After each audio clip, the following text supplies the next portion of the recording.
4 years ago, when the independence referendum was announced, a group of white, middle-aged men gathered to launch a Yes campaign.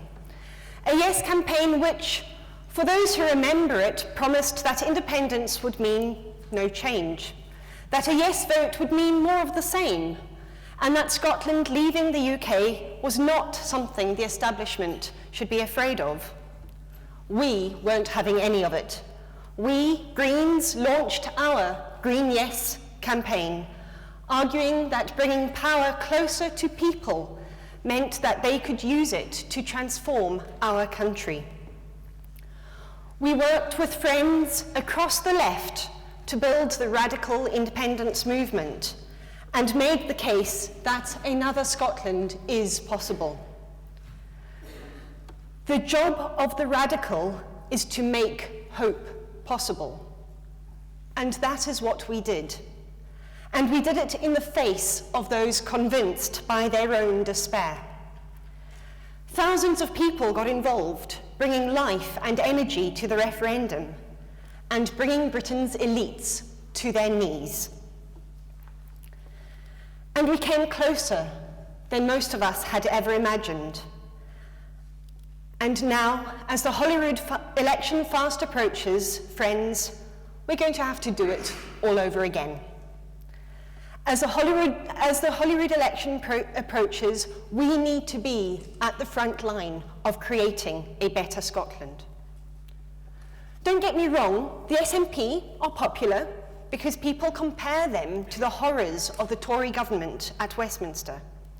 And if that was the only choice, I'd choose Nicola Sturgeon every time.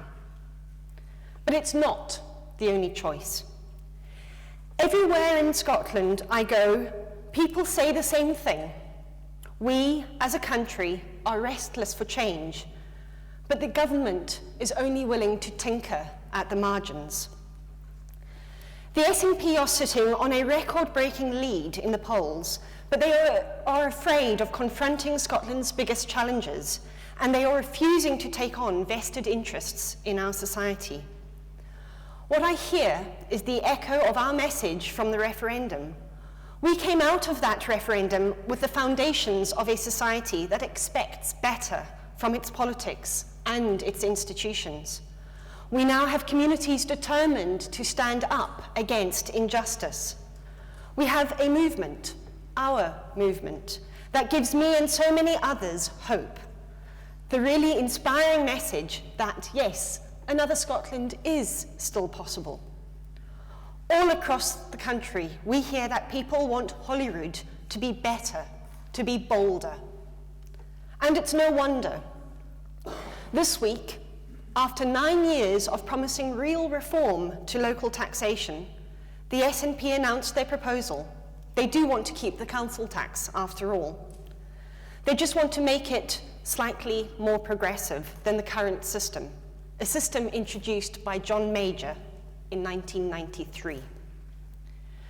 Greens demand that Holyrood be bolder. Greens demand a new, fair system of local taxation capable of raising the money our public services and our communities desperately need.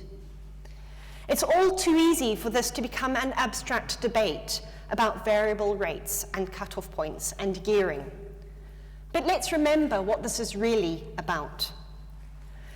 The failure to confront this problem is what makes it so much harder for Holyrood to block Westminster's austerity. The SNP refusal to grasp the thistle of local taxation makes it impossible to cushion the blow of Tory cuts. And that has a real human cost. In Dundee, Scotland's benefit sanctions capital, I have had the privilege of working with some incredible people struggling to stay alive in the face of austerity. One intelligent young woman, let's call her Amber, lost her job. She was told she was not entitled to benefits. Her family members could support her, the same family members that had been abusing her. She lost her home. She was told that because she wasn't in any immediate danger, she would have to wait on a waiting list to find a suitable flat. She lost her health. Her physical and mental well-being deteriorated to such an extent that she seriously contemplated suicide. She eventually managed to get a place to live and started receiving some benefits. But she missed an appointment with a job centre and was sanctioned. She missed that appointment because she was in bed in the depths of depression. No one was there for her. There was no social security net. Amber did eventually get some support and is still fighting to stay alive. And she is one of the lucky ones. She is still alive, just. What I realised was that people like Amber need the Scottish Parliament to be bolder. And that's why we need the biggest ever Green group in Holyrood come May.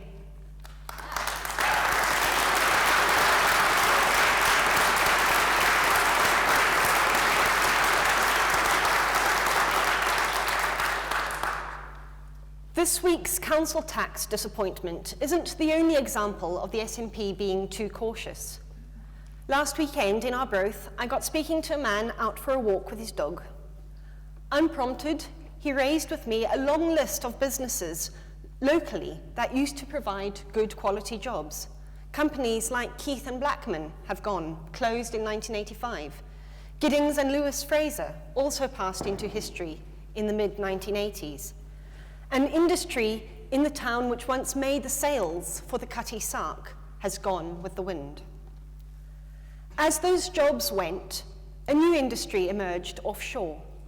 But now, as the oil age winds down, more and more are seeing their livelihoods disappear. And those people need a bold Holyrood too, willing and able to move fast and embrace the opportunities of the future. We have been working hard to promote a plan for good jobs to replace those lost as the oil price crashed. While some ask, crisis? What crisis? We recognise that action is important and that action is urgent. With a transition from fossil fuels to renewables, leading the world in decommissioning oil infrastructure, we can give not just Arbroath those jobs back, but the whole of the northeast of Scotland. We can build new industry in areas of central Scotland, those being hit by the move from oil now. We can regenerate the communities still scarred by the closure of coal and steel in the 1980s and 90s. We won't stick our heads in the sand. We won't ignore the problem and hope it goes away. We are bold enough to give people hope.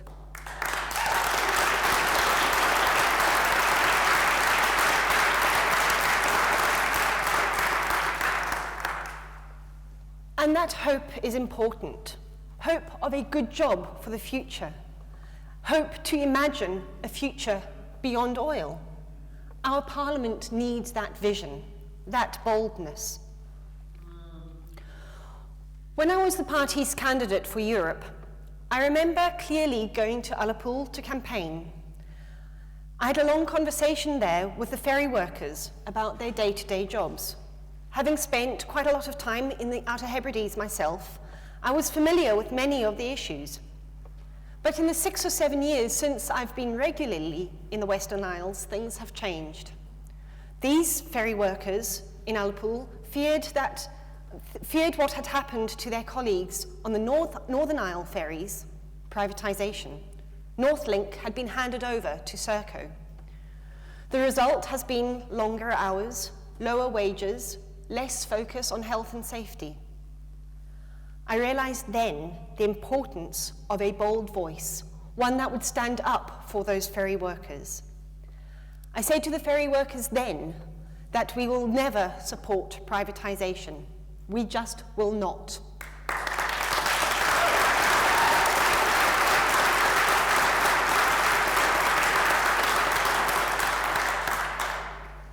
We believe that public transport should be in public hands.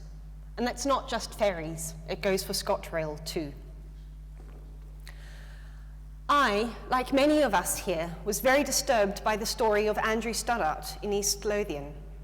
As Sarah Beattie Smith, our amazing candidate for the south of Scotland, can tell you much better than I can, the Stoddart family had been farming Coulston Mains for 22 years when the lease expired, with no hope of challenging it due to Scotland's way-go laws. His family lost their home, the farm, their livelihoods. The 2 workers they had employed also lost their means to survive. It's clear to me that our governments have failed to protect people like Andrew Stoddart and his family. We need laws that protect those who work the land, who make the land productive, who live off the land, and who provide for others. Greens would not cave in to the vested interests on support for tenant farmers. There has been much discussion over the last few months about standardised testing. The SNP solution is straight from the Blairite playbook. Thinking for the past when we need solutions for the future. Similarly, we discover that the Scottish Government is looking to the big corporations who make profit from unemployment to guide their review of social security. Not good enough. Simply not good enough.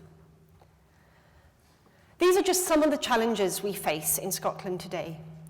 We know that we, as Greens, have alternatives to these challenges. 9 years ago, as a councillor in Edinburgh, I proposed that the City Council should pay its workers a living wage. The other parties in that chamber laughed at the idea. Now, living wage is understood across Scotland and across the political spectrum as the thing that we should just be doing. Greens were instrumental in bringing about that change. We were also instrumental in bringing radical democratic ideas into the mainstream with our support for things like participatory budgeting. In Holyrood, Greens have secured significant wins since 1999, including the world-leading climate change targets, the Fans First campaign that gives football fans the right to buy their clubs, and the first Green Bill on aggravation by hate. We were the first party to commit to free higher education following the Tories' £9,000 tuition fees in 2010. Labour and the SNP followed us. We're on a journey. For some of us, that started with the first Scottish Parliament in 1999. For others, with the referendum, and for some, since then. All the way we have prompted, cajoled, and stage by stage, given Scottish politics its radical edge. This election is the latest staging post on that journey. It won't see us reach our destination, but it will get us pretty damn close. The stakes have never been higher, and we have never been stronger. We must have a bold Parliament, a braver Holyrood. We must have a green Holyrood.